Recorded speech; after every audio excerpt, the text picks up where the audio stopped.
All right. As far as the movie goes, it did start off kind of slow. The first time I tried to watch this was Friday night after I got off my live. I watched about 6 or 7 minutes of it, and then I just went to sleep. I was like, I didn't know what was going on. I didn't care to stay up and figure out what was going on. I just know that we had a woman get popped in the very opening scene. So I'm like, all right, cool. We got a little bit of action. Now, this detective here, she's shooting at two assailants, two masked up with shotguns. And we see her on the phone at the same time texting. They coming in and they got guns ablazing. Pow, pow, pow. She busting back. So I'm like, all right, bet.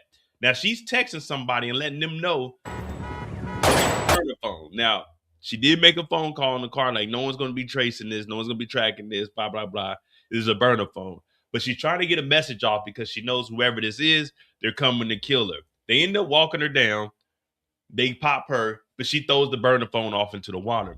Then it goes into a whole investigation. So everybody that's been working in this TNT, the tactical narcotics team, not to be confused with the TNTT, because the T already signifies the team. So it's TNT, not TNTT. But they're asking everybody, hey, how did you feel about Detective? I think her name was Jody. How did you feel about her? What about some money? Was there any kind of corruption? Everybody like, nah, we a tight knit team. We all depend on each other. This is Mike Rowe. He's talking about he ain't had nothing to No, do with it. those thoughts never cross your mind.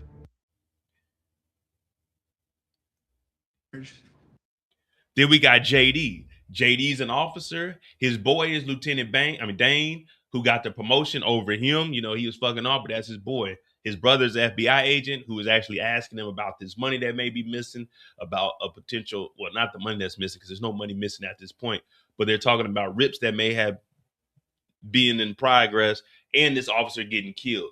Who was taking any money? Did you know anything? So everybody's saying, nah, they didn't know anything like that. We see JD end up fighting his brother. Now, this is his little brother. His little brother calls him a bully. But Lieutenant Dane, I keep calling him Dan. Lieutenant Dane, he wants to go out and do an investigation on who killed his homegirl, which was, she was above him. But they're like, I don't know about that. I'm convinced. JD and Dane, they real cool with each other. Again, Dane, he got the promotion.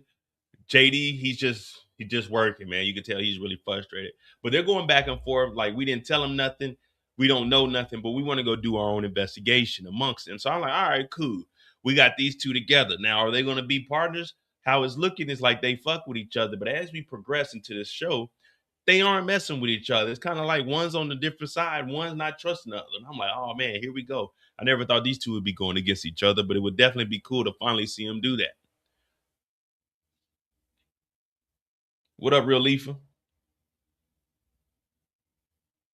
Oh yeah, we just exposed that the true story was just counting money. I mean, I like what they did, but Bullshit's cartel houses.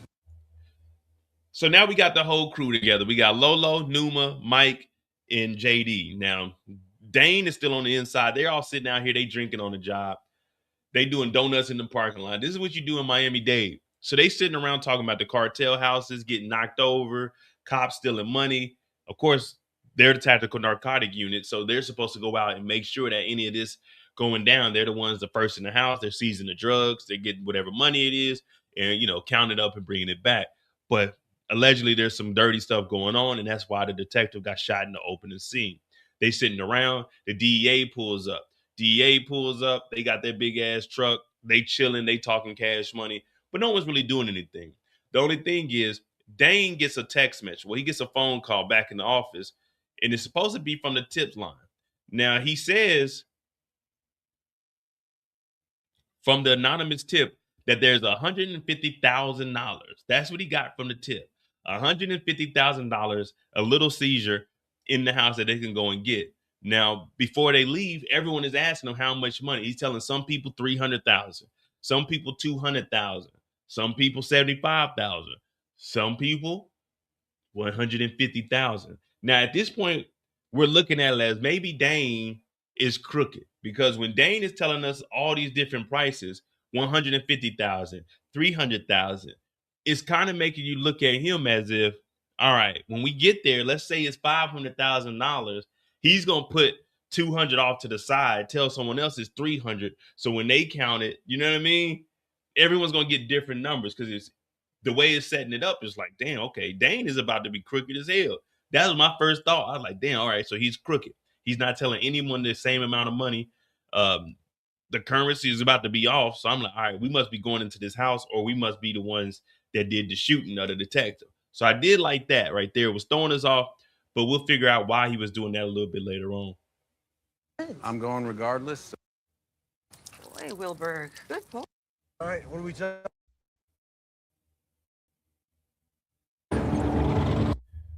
So Fast and Furious pulls up. Fast and Furious pulls up.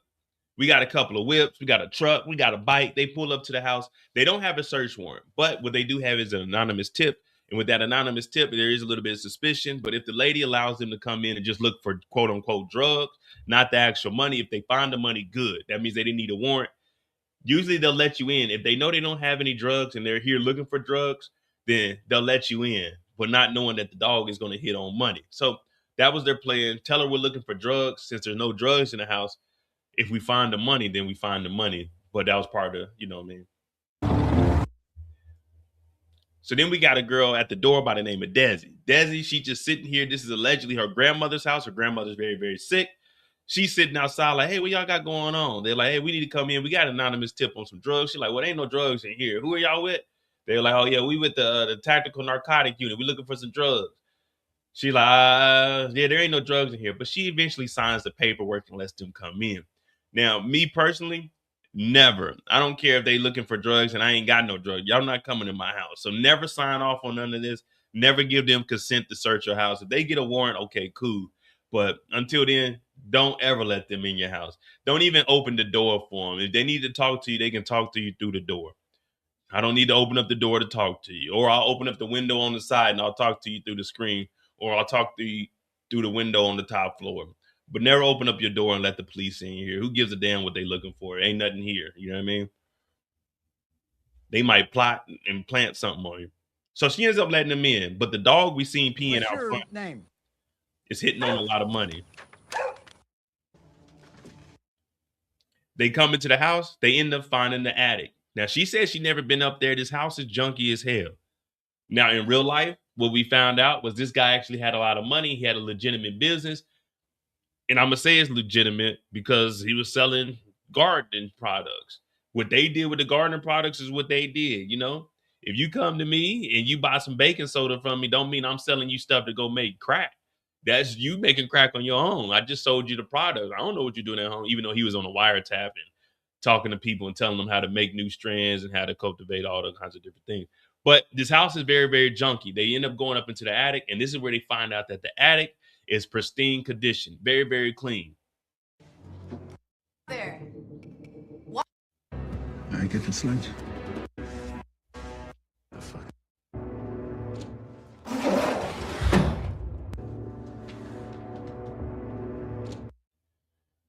Now, yeah, they got dogs that can sniff out money. They got dogs that can sniff out bed bugs, drugs, jet fuel. Dogs that can sniff out cadaver dogs that can sniff out bodies, blood. They got dogs that can sniff out cancer in patients. Man, dogs can sniff out almost anything, to be honest with you. Dogs can sniff out anything.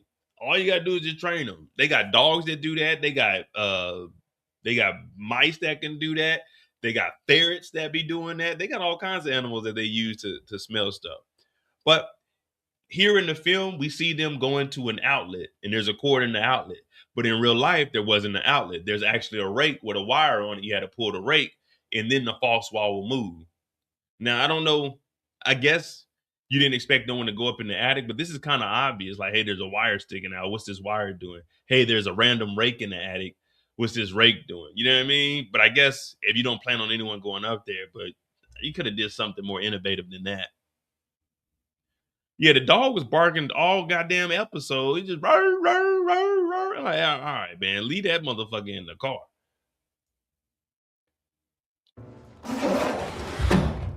So boom, they find the wall, false wall. What the fuck is that? This is when they find out that there's barrels in here. Now they don't know what's in these buckets. So Dane and JD, they go back downstairs to question Desi while Mike and them are all upstairs. And right now, she's saying her story is her grandmother lives here. The house is in probate. So anything you guys find in this house it doesn't belong to her. It's her grandmother's. So that's one way they can get around it. Now, they're asking her who gave her this story, who gave her this loophole. It's not really a loophole. It's just the fact of the matter is this ain't my house. So anything that you find in this house doesn't come back to me. It goes back to the owner of the house, which is the grandmother who's very sick. Now, she doesn't say who actually did it, but they already been hinting at maybe it's the cartel that's doing this. So while they're down here talking to her, she's not giving up too much information, but they're allowing her to play with the dog. Like the dog is running around and she's like petting the dog and stuff. Like what? I didn't understand that.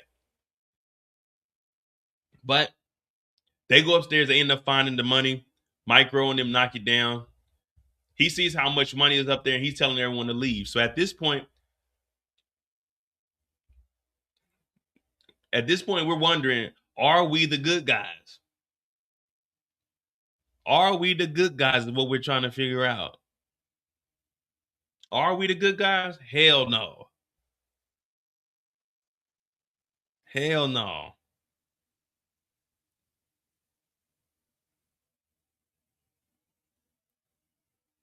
AWTGG for me, always wanted to get grimy. Always wanted to get greedy. Always wanted to get green. That's what AWTGG means to me. Always wanted to get green. That's what AWTGG means to me. Always wanted to get green. You know what I mean? Get G's. That's what it means to me. I always wanted to get the gutter. You know what I'm saying? Get the gooey. Get the money. But anyway, they find the money. They go upstairs. And at this point, he kicks everybody out. He tells everyone to give me your phone because he don't know who he can trust, who he can't trust. They open it up. It's $150,000, $250,000, about $400,000 in each one of these buckets. So he takes everybody's phone and he tells them, we got to count all this money. We know the protocol. So let's get all this money down and put it down in the garage. But now, right now, everyone is nervous. Like, whoa, what the hell is going on? Everyone's nervous about what's going on. But no one ever calls the major, which is protocol. Got to call the major. Hey, major, we got a big ass drug seizure here. We need you to pull up and verify everything that we got going on. Well, no one ever called major, but they all got the phones. JD got to keep his phone.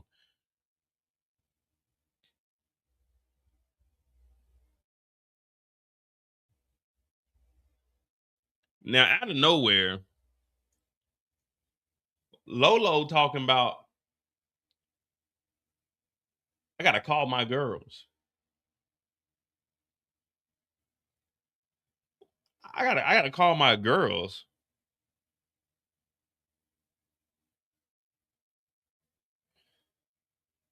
There's a couple M's in these buckets. There's a couple $1 million in these buckets. What do you mean you got to call your girls? You on the job. If you was in the middle of a police chase, would you pull over in the middle of a police chase and call your kids? No, you on the job.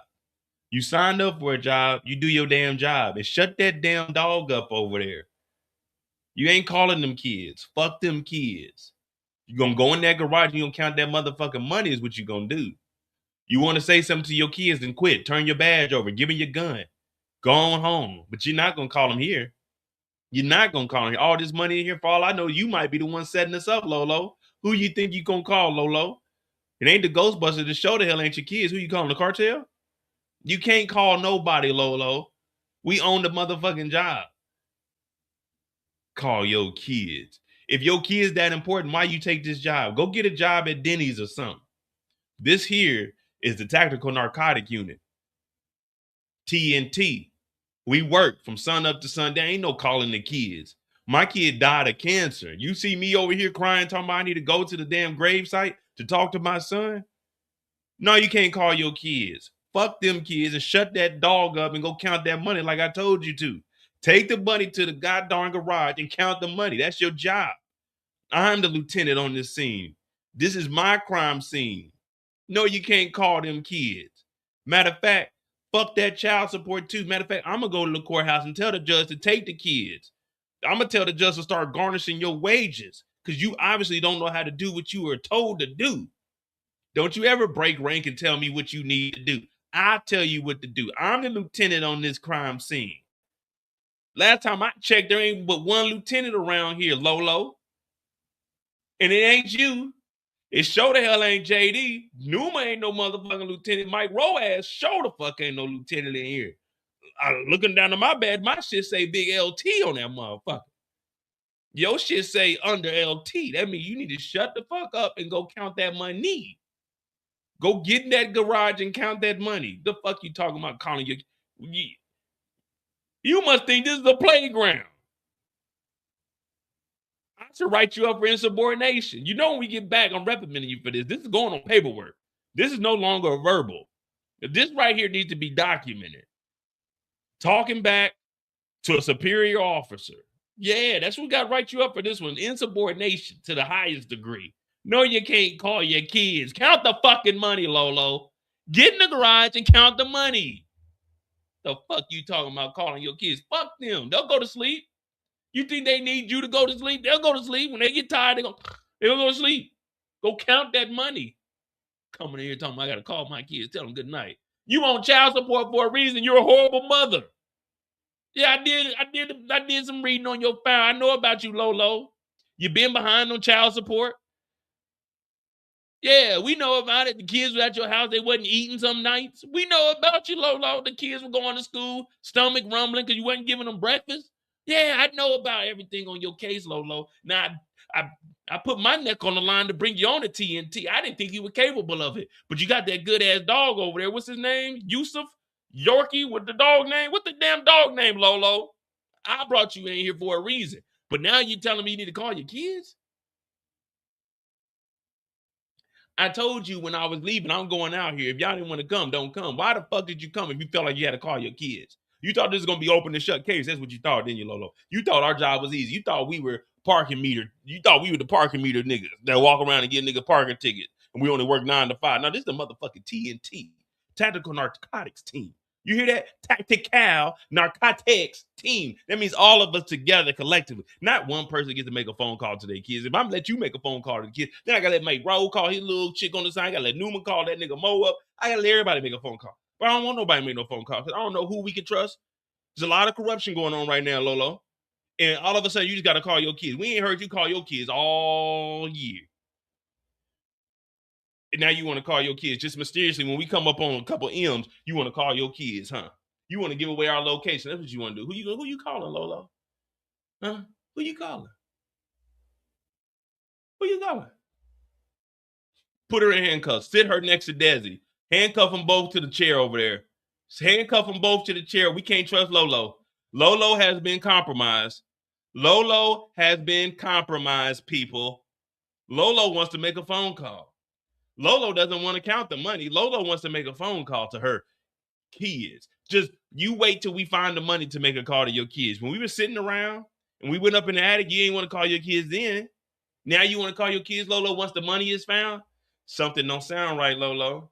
Something don't sound right. Pat her down. Is she wearing a wire? What she got on her? Who you work with, Lolo? What cartel? Sinaloa? Huh? Marquez cartel? The Strata cartel? Who you work with? Yeah, this is the Tactical Narcotics Team.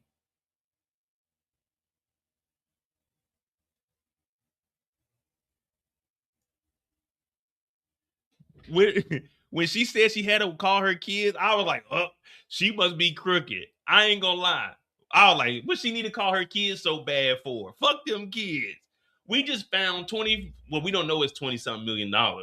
We got a rough estimate, it's like 18, 20 million just off of one bucket, but they didn't go through all the buckets yet. They did find a gun up there also. But the reason I say all of that is because at this point, when he took the phones and then she asked for her phone back, I was like, wait a minute.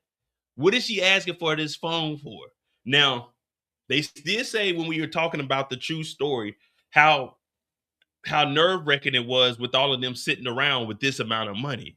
So for me, I'm looking at that as he took all the phones. I already think that Dane is crooked because he took all the phones and told everyone a different amount of money. And then when we found out it's way more money than what he was even talking about, he takes the phone. So I'm thinking, all right, he's crooked. But then when she asked for her phone to call her kids, I'm thinking she crooked. So now I'm like, I don't know who to trust in this motherfucker. Because I'm already knowing that one of those buckets is already missing.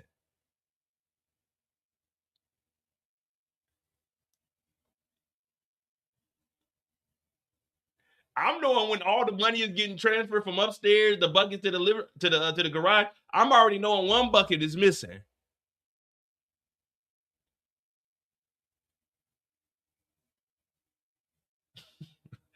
One bucket is already missing.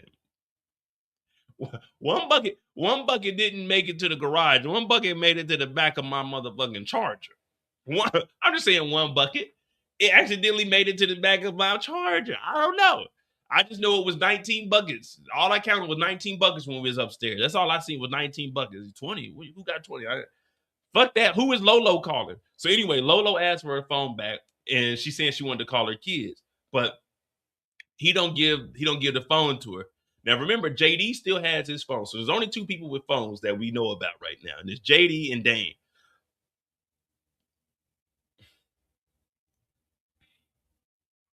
Say goodnight to them.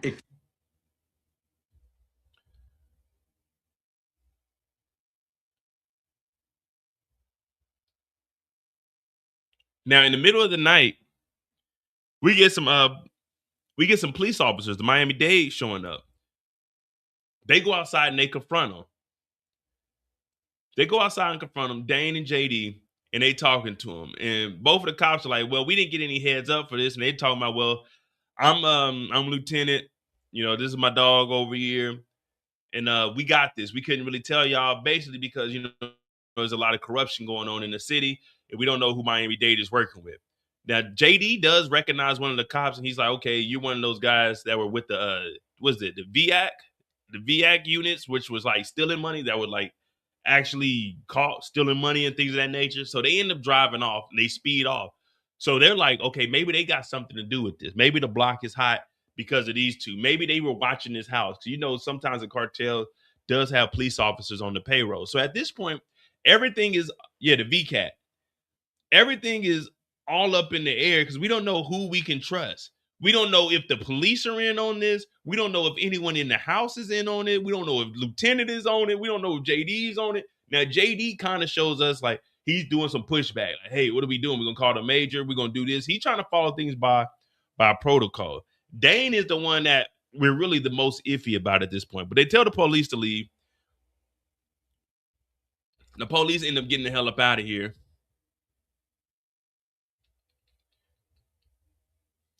So now what they doing is suiting up. They tell everybody to put on the armor because we don't know if we're going to get hit. Because right now they sitting ducks. They sitting in this house. And if the police are in on it, then they're going to notify cartel members. They're going to notify whoever they need to. So they're putting on all their vests and everything. Everyone's kicking it. They're having little flashbacks about the first detective that got popped. Now they're bringing the money down. Remember, they say it's about 20 buckets. Only 19 buckets would have made it down to the garage. They got Desi over here locked up. She's playing with the dog. This would never happen in real life. That dog wouldn't be around her. So now they've got all the money in here. And while they're sitting around talking, Mike in here, he's sweating. Numa in here, she's sweating. Lolo in here, she's sweating. Then she looks at this Volkswagen. And this right here, I knew something was gonna happen with this Volkswagen because they wouldn't have brought it up for no reason. Now, she says this is something she grew up with, a car just like this, and they all sitting there, but they need to start counting the money. Mike's talking about contacting command, but they end up moving the car in front of the garage, so if anyone comes and starts to shoot at them, they'll at least have a little bit of protection.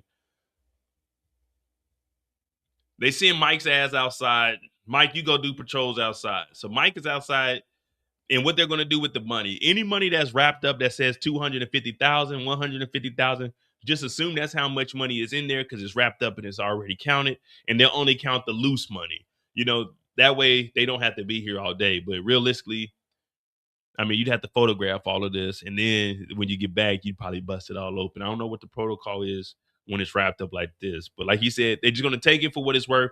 If it says 250 on it, it's 250,000. So just keep it like that.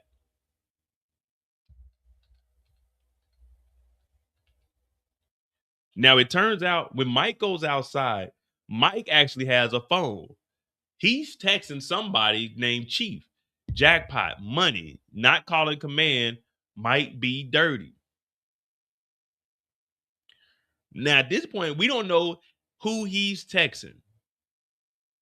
But it seems like Mike is a good guy. It seems like Mike is alerting somebody back in command that, hey, we might have a dirty cop. So again, I'm still confused of who is who at this point. I'm like, all right, so Mike is good. Mike had a burner phone and he's texting somebody talking about they're not calling command. They might be dirty, as if he's got to stop these two. So they get in here and they talking to Desi about the money, if she knows anything. Desi don't really know much, just that they said some wild shit's gonna happen. There is a phone call that comes in talking about y'all got about 30 minutes before niggas start dying. They start pulling up Desi. Desi's a snitch. Well, they don't get the phone call yet, but Desi's a snitch. There's a snitch jacket on Desi. Desi been running around telling on niggas since 1988. Well, she was born like 95, so Desi been snitching since 2003. Desi's a big snitch, so everybody knows that Desi's a snitch, but you know, fuck it, she's family.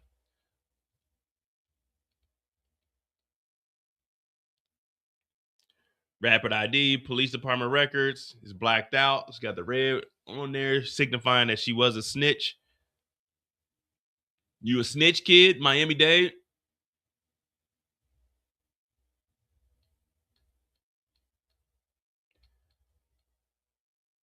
So this is when they do get the phone call. We got 30 minutes to leave the house. And what did they say? Hey, real. They said you got the what did he say? You got the red file on yours? So I guess if it's a red file, it mean a nigga a snitch. So Desi been snitching. But what we find out is on the phone, excuse me, it says you got 30 minutes to leave the house. $150,000 isn't worth dying over.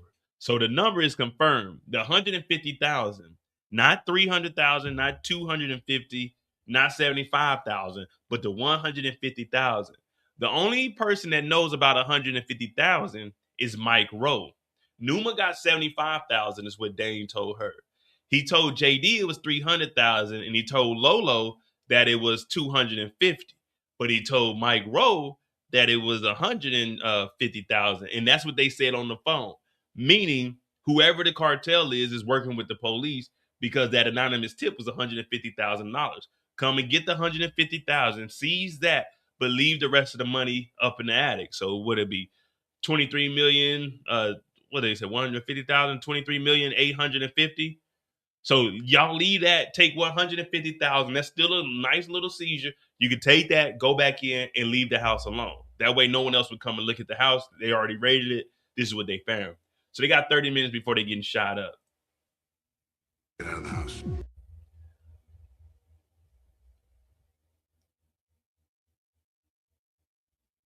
JD and Dane, they get to arguing because JD's like, what the hell are we going to do? This ain't protocol. How are we going to do this? Why aren't we calling anybody? And Dane keeps saying, oh, I did make a phone call. So JD is doing it by the book. And if you remember the dynamic between the two, Dane was the one that actually got the promotion. And they were asking, his brother was asking JD, how do you feel about him getting the promotion? He was like, he deserved it. He worked his ass off for it. So it's like, he's not jealous or anything. It did seem like that in the beginning, but he's really just doing his job. And it has us questioning, who is who? Like, is JD the good one and Dane is the bad guy? This is how it went throughout the whole damn show. I'm like, what the hell is going on here? Who is good and who is evil? Twice that, man. But then he tells him, you told me it was $300,000. It was only $150 an anonymous tip.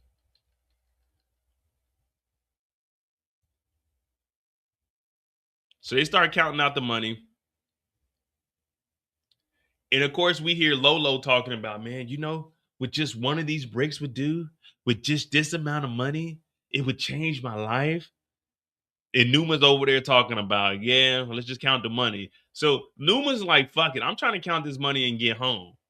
Numa ain't really tripping off the money. Yeah, the money sound good, the money look good, the money feel good. Ain't nothing better than some crisp $100 bills in your hand to make you feel like a motherfucking new person. But Numa's cool. She chilling. She counting that money up. She sweating her ass off. She got the vest on. She ready for whatever. She ain't with Mufasa no more. She might as well holler at me. But she counting up that money. And Lolo keep talking about, man, this money to change my life. Hey, Lolo, if you don't get your filthy hands off that cash. She said, I take home $80,000 a year after taxes. If you can't live off of $80,000 after taxes, that's something wrong with you. That's something wrong with you. If you can't live off of $80,000 after taxes, that's on you. $80,000 after taxes, you living good. You don't got custody of your kids. You only paying child support. So you might be paying $1,200, $1,500 a month. That ain't nothing. If you can't live off of $80,000 after taxes, that's something wrong with you. You need to reevaluate your life. That brand new car that you driving out there, you should probably sell that and get like a Toyota or a Honda, something that's good on gas. If you can't afford to live off of $80,000, you need to stop doing these elaborate birthday parties for your kids. They don't need that. You go get their ass a cake from Walmart, some generic ass candles from the goddamn arts and craft aisle, and a gift from somewhere. Give them a damn gift card or something. You don't need to be throwing no big ass birthday parties. You don't need the bouncy balloon thing in the backyard. You put some food on the grill, invite these niggas over from work, have them grill, and have a cake, and that's it. Y'all sit around, drink some beers, let the kids run around the backyard or go to the park or some shit like that. That's all you need to do. But if you can't live on $80,000 a year after taxes, that is something wrong with you. And you and only you.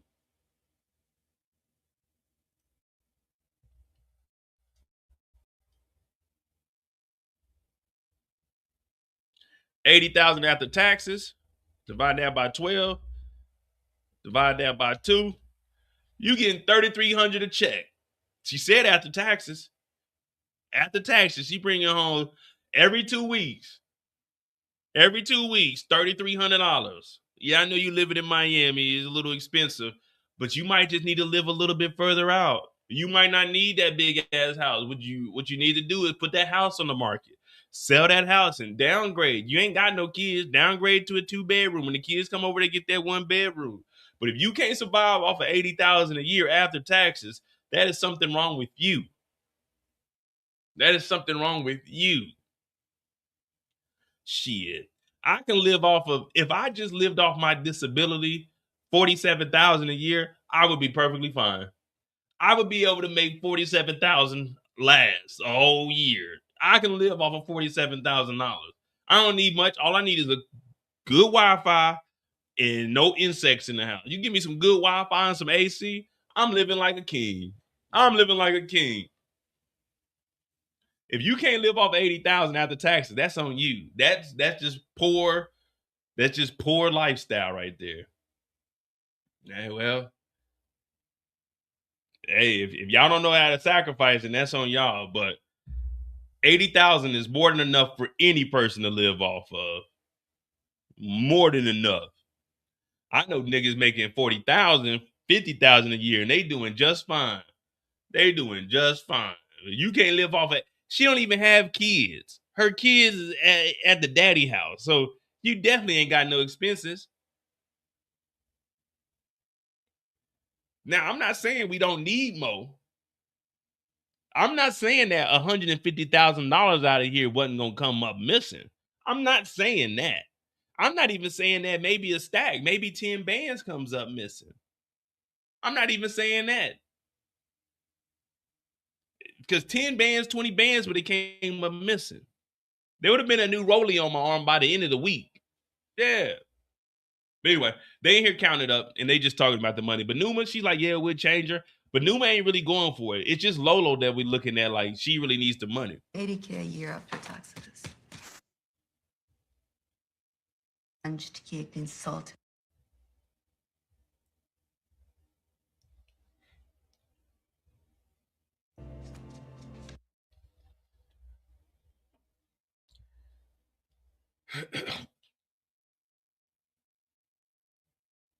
you got to take a little bag, at least 10 to 15,000. Me personally, I'm probably pushing it to about 75. I'm walking out with 75. I got money in the cargo pockets, money in the regular pockets, a couple of thousand stuffed in the pants because my pants are gonna be tucked into my boots. So I might have like a fucking $100,000 in each pant leg, to be honest with you. That's just me. Hey, Dale. But anyway, Yeah, fuck you. JD ends up calling the DEA agent. He's like, man, I need your help. I don't know what's going on. Dane ain't going through procedure. He ain't notifying command about what's going on. And we're sitting on a lot of money. Now, he doesn't tell how much money it is at this point. So the DEA agent, I forgot his name. It ain't really important. Dink or Brink or some shit like that. It really ain't too much important. We'll just call him DEA. He's like, all right, well, look, we're finishing up a bus right now. Mike Rowe is outside. And Mike Rowe sees all the lights come on the block. So now he's thinking things are a little bit suspicious that every house light is turning on as if they're on a timer, as if the cartel actually owns the whole neighborhood. Now, in real life, we actually know that this wasn't the cartel. It was just a guy. Well, I mean, he probably had some shit going on with the cartel because that's who was running it back and forth. But he just owned a gardening shop. He didn't own the whole block. So all the lights turned on. And he's like, hey, man, there's something weird going on with that house down there, which turned out to be Morse code. And it was saying PIGS, basically alerting any of the cartel members within the neighborhood that there's pigs, a.k.a. cops. JD's like, I'm going to go down and investigate the house. He tells Mike to go back in and notify Dane about it. And then he sends a text message off like, hey, man, some shit going down, man.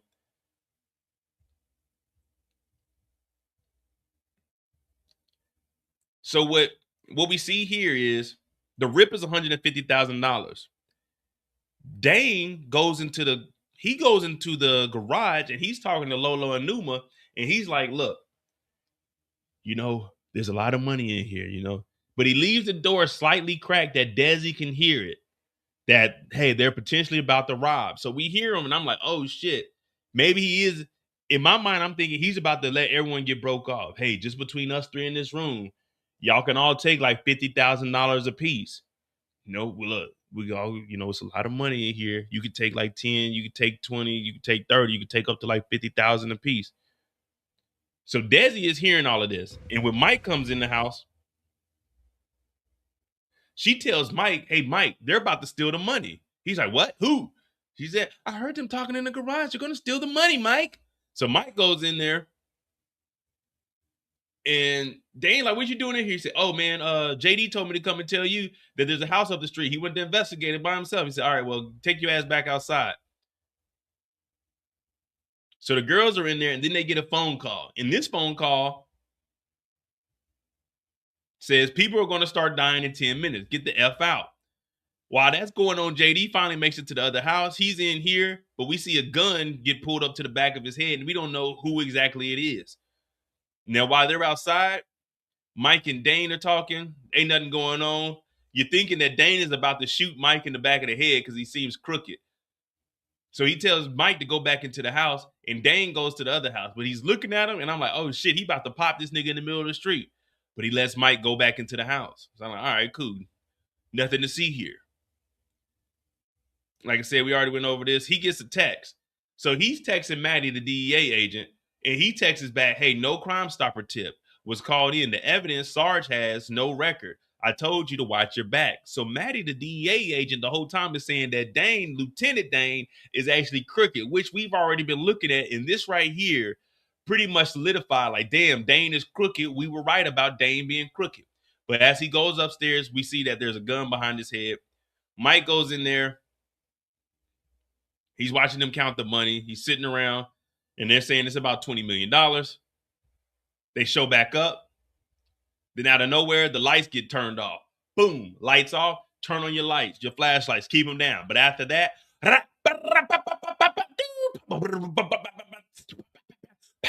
oh, shit.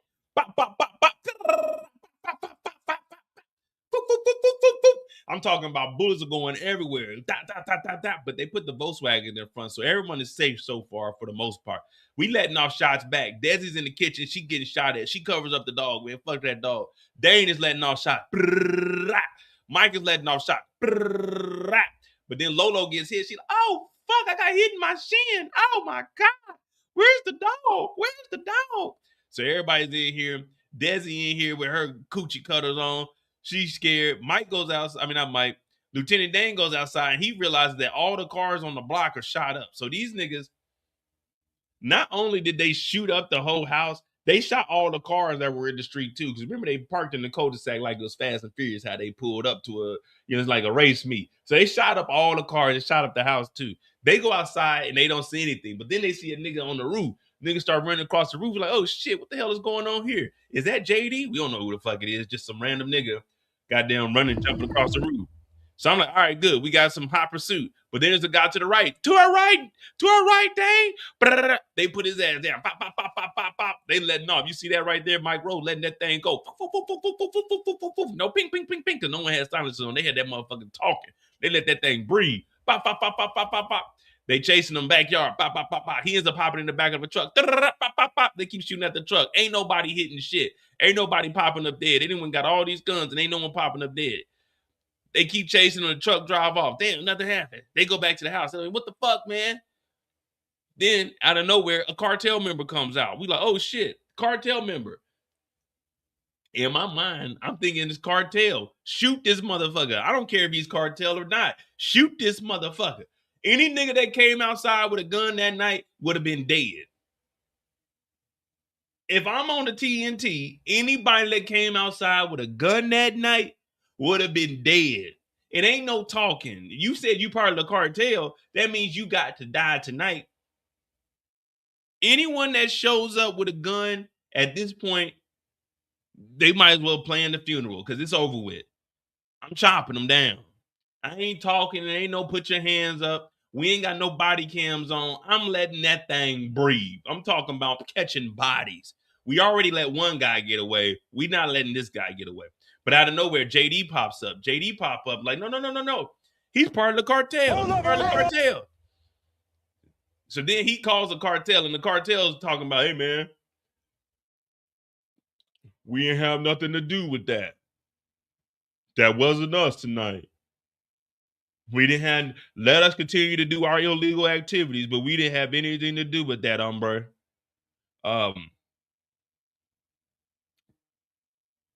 El Drug Stash Casio,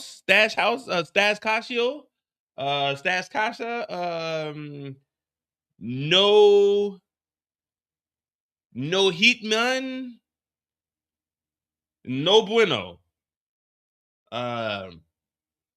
Mucho dinero, no pesos, no, how do I say, not us. So the cartel boss is on here. Hefe on the FaceTime talking about, no, we didn't have nothing to do with this. We didn't have, let us continue to do our drug bidding. Let our cartel member go, but we didn't have nothing to do with this.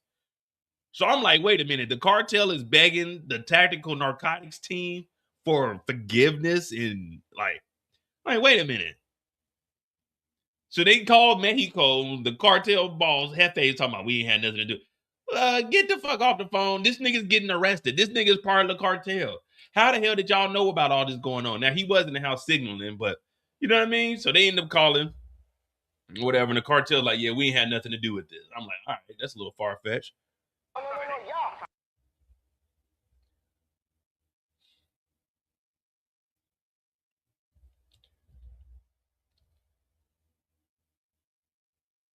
Then they asked him, did the cartel have anything to do with the murder of Captain Valaz? The hell no, we didn't. And then this nigga tells him, good luck, detectives. El dinero en la casa de no grosso no era tuyo. Yeah, that means Mo ain't have motherfucking nothing to do with this thing. But the cartel, Hefe from the cartel called with the Bill Cosby sweater on. What's up, Tamika? He called with the Bill Cosby sweater on to let them know we didn't have anything to do with that. All right, so I'm like, all right, that's a little far-fetched there, but oh well, we'll roll with it. It's good for cinema. So the house is shot up. They got to go back in there and they got to count up the money. Now they got candles and stuff because the power got hit. Mind you, it was just a full shootout. Numa, her makeup ain't messed up, ain't nothing in her hair. Just went back to counting money. I tell you, Luma, she's a boss ass B. You know what I mean? No disrespect, you know what I mean? But she's a boss. She got the do-rag still on, the scarf still on, the hair still hairing, you know what I mean? They went right back to counting money. They didn't take the bullet out of her or whatever. She just back to counting money. They like, all right, well, shit got shot up. The cartel ain't had nothing to do with this. We need to finish counting the money. So at this point, everyone is starting to lose it. Everyone is all over the place. And we see Dane and JD get to arguing about what's actually going on. Who's calling who? Who's really in charge? Who killed Jackie? They're going at it with each other. And then these niggas start to tussle because it wouldn't be a good movie without Ben Affleck and Matt Damon fighting each other. Now, I always thought these dudes are like brothers in real life, but they just best friends. Might as well be brothers. So they start fighting. Hey, stop it. And at this point, they knock over a candle. Stuff starts catching on fire. I accidentally knocked over $250,000 into my pocket. You know what I mean? I accidentally knocked over $250,000 into my pants. I accidentally did it. It was a fight. It was a big commotion. I didn't know what was going on. But they're fighting like this. And there's money all on the table, money on the floor. We got 20s on the table, 100s on the floor, fresh out of work on the way to get some more. And I love it. Yeah. That's Young Jeezy, if y'all didn't know. But there's money everywhere. So while they fighting, I'm grabbing money, like putting money in the pant pocket. You know, I'm putting money down the pants and shit. Like, oh shit, they scrapping. It ain't my job. Both of these guys outrank me. It ain't my job. If you outrank me, it ain't my job to break that up. That shit above my pay grade. That shit ain't got nothing to do with me. But somehow money is just falling in my pants. You know what I mean? I'm stuffing. I'm talking about my pants and stuff. You know what I mean? I'm walking about that motherfucker with the goddamn clumps. You know what I mean? They walking out like, damn, Mo, did you get a BBL? I'm like, hell no, I got a motherfucking stack of money, nigga. Yeah, they like, damn, Mo, what is that? A BBL? Hell no, nigga, this that motherfucking money for sure. But yeah, I done put all kinds of money in my pants pocket. I'm walking up out that thing while they scrapping. I done ran outside like, hey, there's people out here. I'd have put some money in the car. Man, I would have put some inside the spare tire. I'd have been putting it in that motherfucker. I would have did all kinds of shit. But I wouldn't have been breaking them up fighting. In my mind, I'm thinking I got to protect the money. But anyway, they get to scrapping and a little fire breaks out. They talking about breaking it up.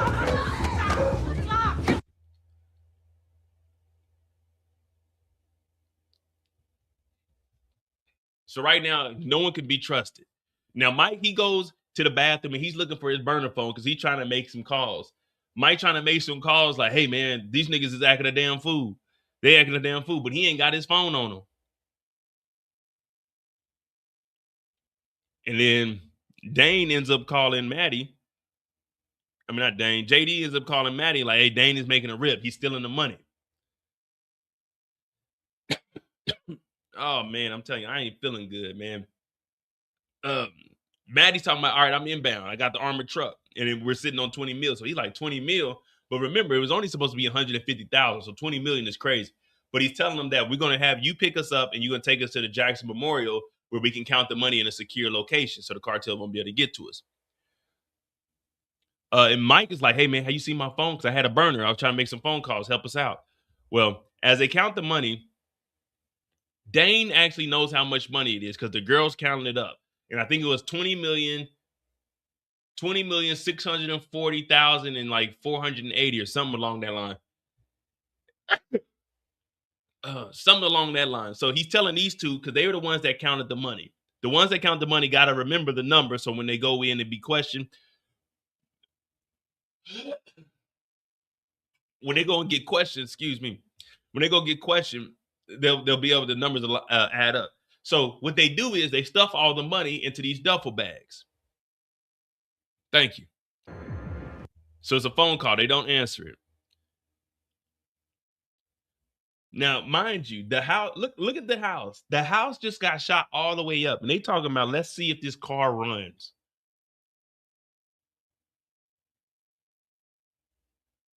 What, Petty? How I know what?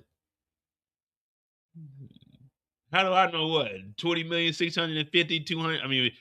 20,650,480. I think that's how much money it was. I think that's how much money it was. I think the number was 20,640,000 480 or something like that. I think. I know it was 20 million six something. I can't remember. I watched this film. I watched it yesterday before the game. But so he tells them to count it up, and he's like, see if Desi and the keys run. See if Bessie has a key.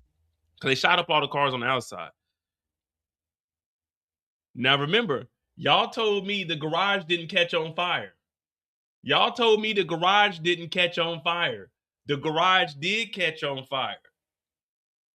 The garage did catch on fire. Remember, she stomped out the first fire, but then they caught a fire in the other room and it started coming through the vents. The garage did catch on fire. The buckets were still in there. The buckets were inside the car.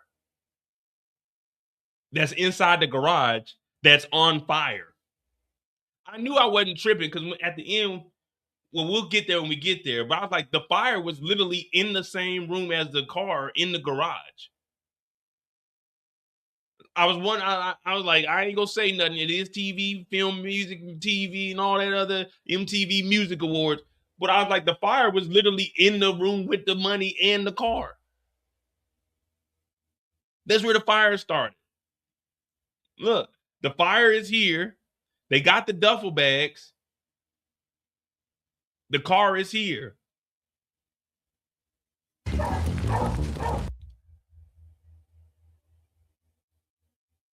Look, you can even see the fire is still in the garage. Look, the whole garage on the inside is lit up on fire. You can see the outline of the car right here. Yeah, I knew I wasn't tripping. I knew I wasn't. I was like, the fire was in the garage and then the house caught on fire. But anyway, see, the front door is on fire. And then the garage, the fire is inside the garage too. I guess they made it stay back and was putting the fire out. But anyway, Maddie shows up and they got a Tahoe behind them. So they bring out all the duffel bags and they're like, all right, we'll put the duffel bags in the armored truck and we'll drive off. So who drives off is going to be, it's Dane, Maddie, Mike, and JD. We leave behind Lolo and we leave behind Luna. They're going to take the Linko. Now, Numa's like, we're going to go too. He's like, nah, I need you to stay back. I need you to do your damn job. So he tells them to stay, which makes sense once we finish up the movie. All right, let's load the money bags in the... So they all hop in the vehicle. Now, this is where things get intense. So you're like, look, so we know all of them are still here. There's still a fire. Maybe they go in there and put the fire out, but it's kind of tough to get back in the house to put the fire out when the whole front door is on fire. And we didn't see any side door to the garage. There was only one door to the garage, and that was a door you come into the house. So unless they open this garage up and then they lift the car up and turn the car to the side, because remember, the car is turned sideways, but the jack to the car is on the inside of the house. So remember, the car was sitting like this. They jacked the car up. They pushed the car back, put the jack down, and they had to turn the car around this way. So now the jack is on the inside of the house, meaning if they open up the garage to the house, they got to go around the car, get the jack, lift the jack up, and turn the car so the car can actually get out because the car is taking up the whole garage while there's a fire going on in the house. So they're going to be inhaling all of these fumes while they're jacking the car up to turn the car, to get the car out, then to even see if the car works after the garage has been shot up. The whole car was shot up for a reason. They moved the car there in case people came to shoot them. So I'm looking at this like, oh, damn, okay. Well, they got the money. They just going to sit here to the fire department comes. But we'll get to that part once we get there. But I'm just showing you in real time what we were watching. That's why I knew something was up with that Volkswagen when she was like, oh, my mom had something like this when we were growing up. I knew there had to be something up with it. And I thought it may have just been using it as protection, but it was a little more than that. But let's continue on.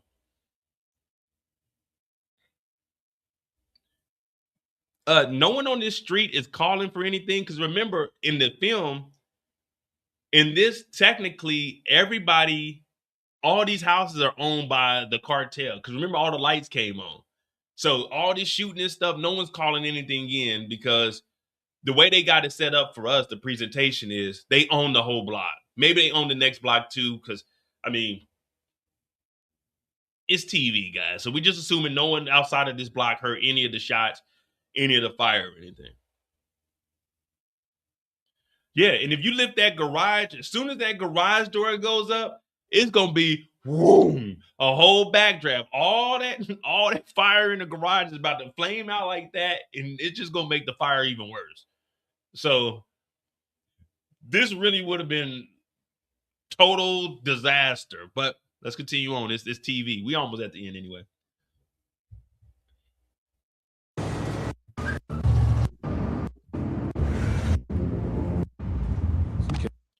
So at this point, it's what it all comes down to. Who's good, who's bad. Everybody start pulling their guns out. Dane's talking about if some shit go down, I'm already have my gun out. I'm going to empty the clip. JD pull his guns out. But then they start contacting each other. And we start finding out the backstory that Dane and JD were actually on the same side. And the reason it seemed the way it did is because Dane didn't know who he could trust. And he had to make people believe if JD thought that he was crooked and was doing things wrong, his best friend JD believed that he was dirty, then everyone else will believe that. So the gun that actually popped up at that house was actually Dane's gun. And he was telling them, I couldn't tell anybody what was going on. Now, also, that burner phone that Mike was looking for, when they were fighting, that right there was just a ruse. That right there was just a distraction because they ended up pickpocketing the phone from Mike. But Mike is saying he don't know whose phone that is. So what they do is they use the phone to unlock it. They were going to use his face. But then Mike was like, nah, I got something better. So Mike takes the phone and he makes a phone call. The phone call goes to Maddie. The phone call goes to Maddie, the DEA. So Mike and Maddie are in on it together. And Mike was trying to justify what he was doing, saying that Desi told me that y'all was going to rob him. Dane said, no, I said that out loud so Desi would believe what I wanted her to believe so it would get back to you so I could find out who was really the one that was double crossing us. So when he went into the garage and told them, hey, we're going to steal some of this money, Desi heard it and told Mike Rowe. Mike Rowe thought, okay, they crooked. That's why Mike Rowe ended up texting Maddie and saying that they dirty, they're about to do the rip because he got the information from Desi, which was all wrong information because he was just staging this to see who was going to do what. So now he ends up calling Maddie. And at this point, all hell breaks loose. Pop, pop, brrr, niggas get to shooting again. So we got a most shootout. Now, this is where they talk about the inspiration came from the movie Heat. If you go back and watch the movie Heat, Al Pacino, Robert De Niro, pretty good film. The very beginning was an armored truck heist where they had the dudes out there. They had got them. They ended up shooting them because they got hit with flashbangs. They couldn't really hear nothing. Go back and watch Heat. Very good. But that's where the inspiration from this movie came from.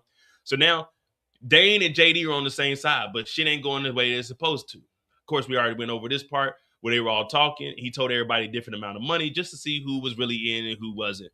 So now everybody's shooting each other on the back of the truck.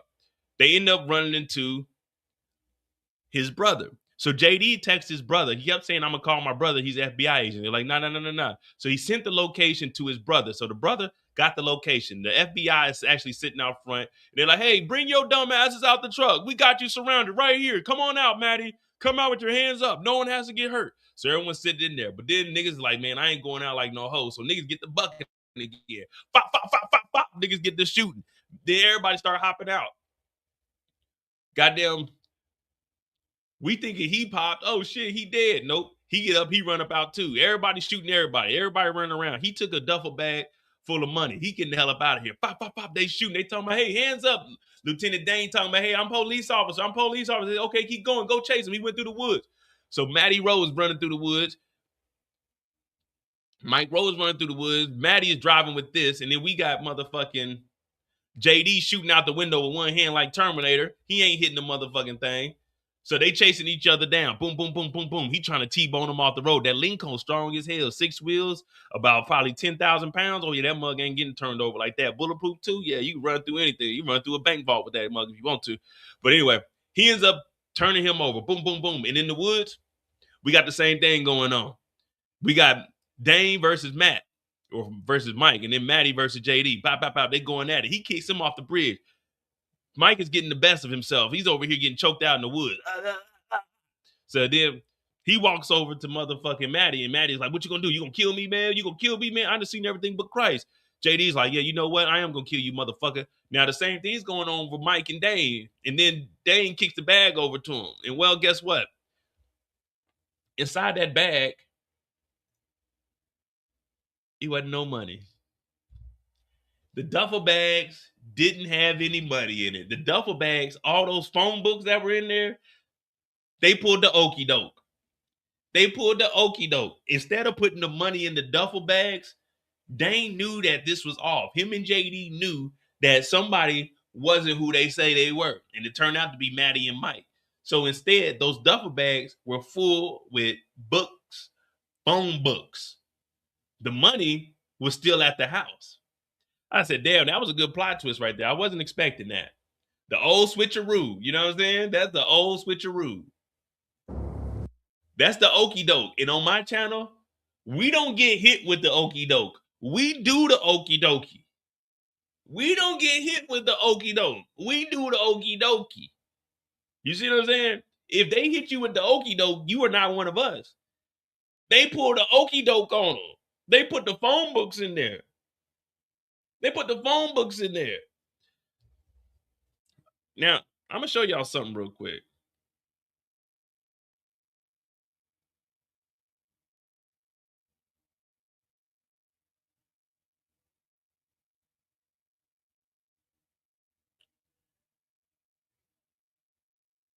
That there?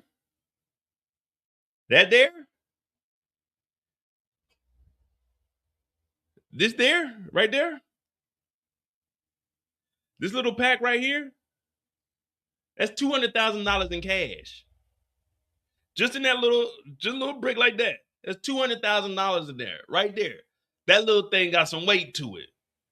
I'm gonna tell you, $1 million is heavier than what they show on TV. You can put $1 million in a duffel bag and run with it if you want to. It ain't gonna be light. You ain't gonna be sprinting full speed. No, it ain't gonna be like that in the movie. Just that little 200,000 right there. When it comes through in a box about like this, and probably like this. Yeah, probably like this, and probably about this thick. $200,000, it got some weight on it. It ain't light. It ain't light. So running through the woods like he's running through it, you ain't doing that in real life. You ain't outrunning somebody with that money on you like that. You might be able to for like 5 minutes, maybe 10 minutes, but after that, they slowing your ass down. But they got hit with the okie doke. There wasn't any money in there. It was just the phone books.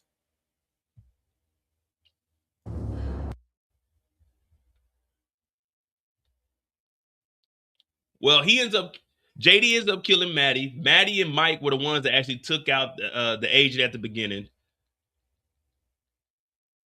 But they end up taking Mike Rowe in. Mike Rowe doesn't die. They arrest him. And then there's the phone books right there, the white and yellow pages beside the books. Then we got the car that's all shot up. Just miraculously, none of the tires were blown out, but there's bullets all over this whole car.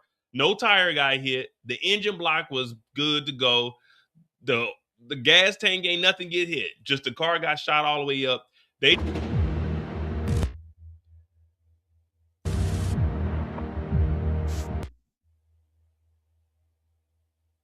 riding off into the night to take the money in. And what do they got in the back?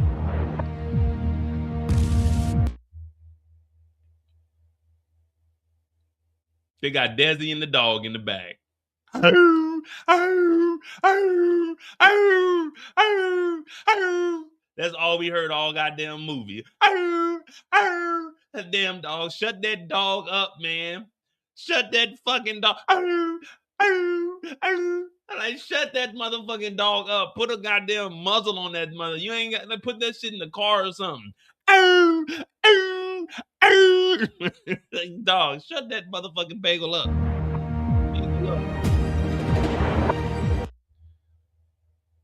So look, I told you the fire was in there. The buckets are a little bit burnt up. They're a little charred. You know, some people like they hot dogs with a little bit of char on it. That's all it is, just a little bit of char on these buckets. So that means they had to not only get the car out, they had to get the buckets and stack the buckets up inside the vehicle.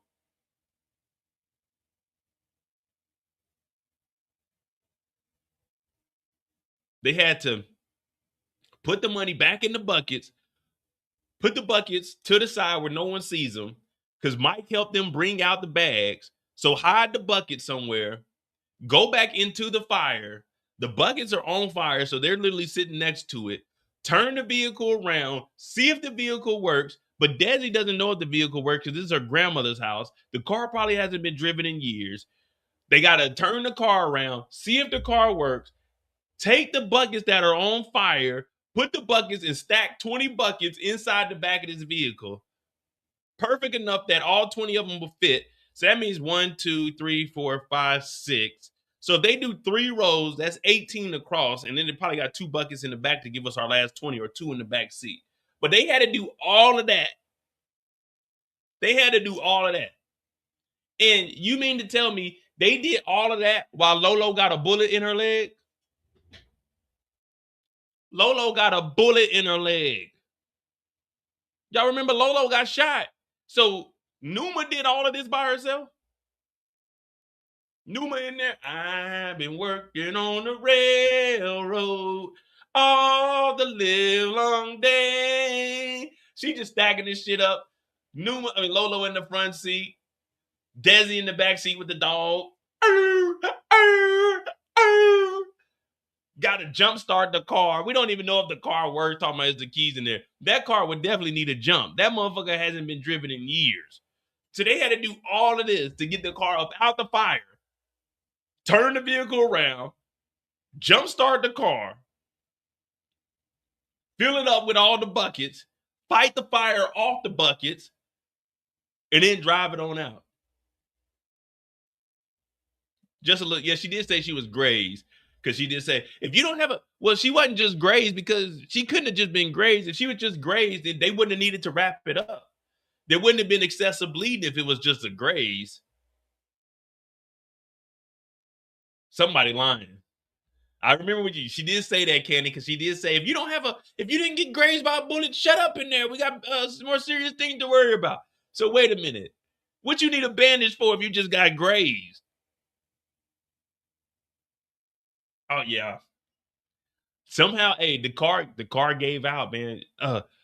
Dang, the car, it gave out. We're on the side of the road. We're stranded. 3 buckets fell off into the water. Dang, we don't know where the 3 buckets went. Oh my goodness, we don't know where the money went.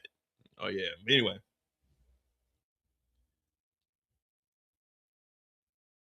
I don't know what they poured on the wood. Anyway, they dropped the money off. They go and count the money up. Sign off on this one. Got it. They're on my ass. I need that number. All right, they're on my ass. We need that number. Let's see what the number was. I think it was 20,644,80, but I know I'm wrong. I know I'm wrong. Verbal confirmation. All right. Everybody put how much you remember the money being. Let's see who is right and who is wrong. Put how much you think the money is before we get this verbal confirmation. I'm thinking 20 million. I think it was 20,644,80. That's what I think it was.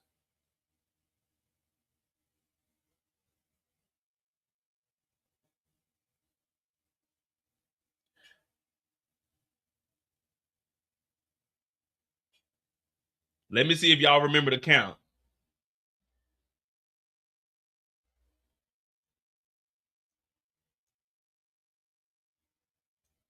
No, I don't. 650,058. I knew it was something like that. 650,058. I thought it was 20,654,80. It may have been 480 before we actually turned the county in. It may have been 480 before we turned. I had it. Shit. I got Shorty. I'm supposed to be taking Shorty out to eat this weekend, so I may have took 300 off the top. I ain't gonna lie to you. Look. We got shot at last night. Traumatic experience. I had to take at least 300. I ain't take 1,000. I ain't take a million or nothing. I took $300.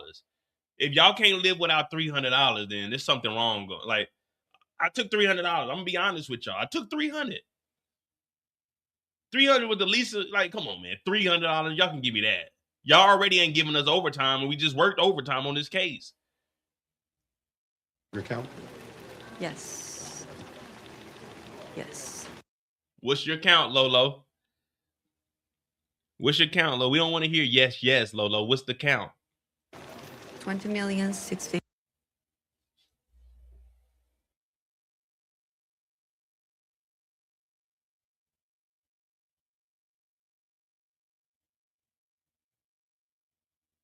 I knew it was 480.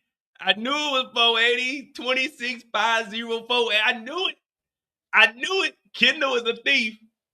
Kendall is a thief. Kendall, we need to know where that $300 went. Oh, Kendall, we need to know where that $300 went, Kendall. Somebody's been pocketing some money. Somebody's been pocketing some money. I didn't take any money. I knew the number. I knew the number.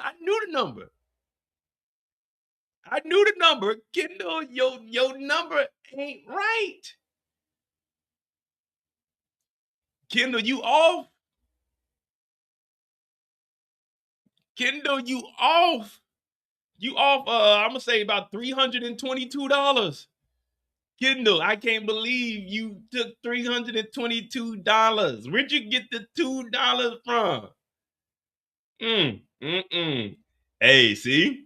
This is why you gotta have the numbers right. Kendall is under investigation now because some reason Kendall's number is $322 short.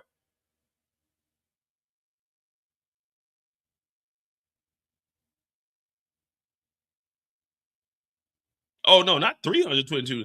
You $422 short. My bad. My bad. You $422 short. Ooh, I know you lying. 5480.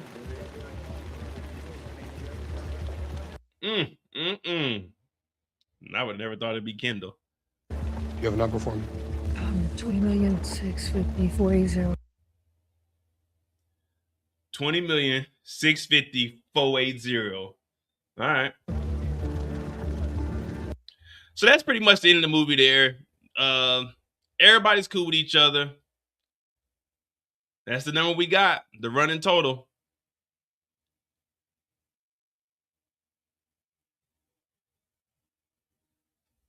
Now, I ain't gonna lie to you.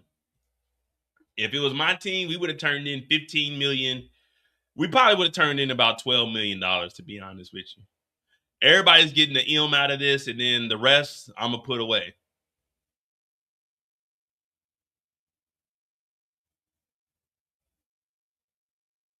Now, I don't know how he knew how much money there actually was before they even counted it. Like, how could he give them the number unless he knew? Like, unless Jackie gave him the number. But that was my only thing I was wondering about. How did they get the actual number when they weren't even done counting the money? Unless they said something that I ain't catching on.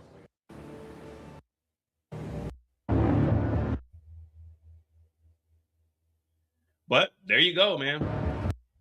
We knocked this out in 2 hours. That there is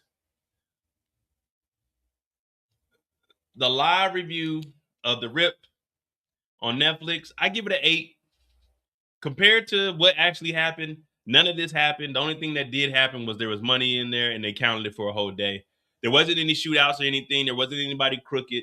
But overall, I did like it. I like how they flipped the story. They did have me wondering who was good, who was bad the whole time. So I like that aspect of it. I give it an 8.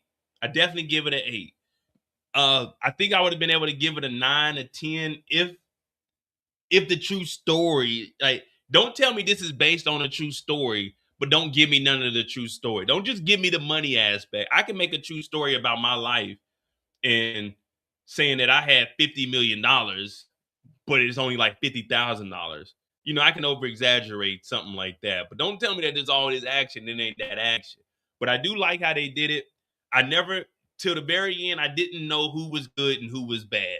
The only person I thought was good was JD. The whole time, JD was only, well, JD and Numa. I thought JD and Numa were both good. I thought Lola was bad. I thought Mike was bad. I thought Dane was bad. And Matty, the DEA, I didn't really think that he was bad. I just thought he was like a neutral party. But I thought JD was the only good one. So I enjoyed it. I definitely recommend it. If you haven't watched it, it is The Rip on Netflix. I give it an 8 out of 10. It's good to watch. Very good to watch. I mean, if you made it this far, you didn't already went through it, but be prepared. It's very good. It's kind of slow in the beginning, but it gets there. So hit that like button, hit that subscribe button. I'm J.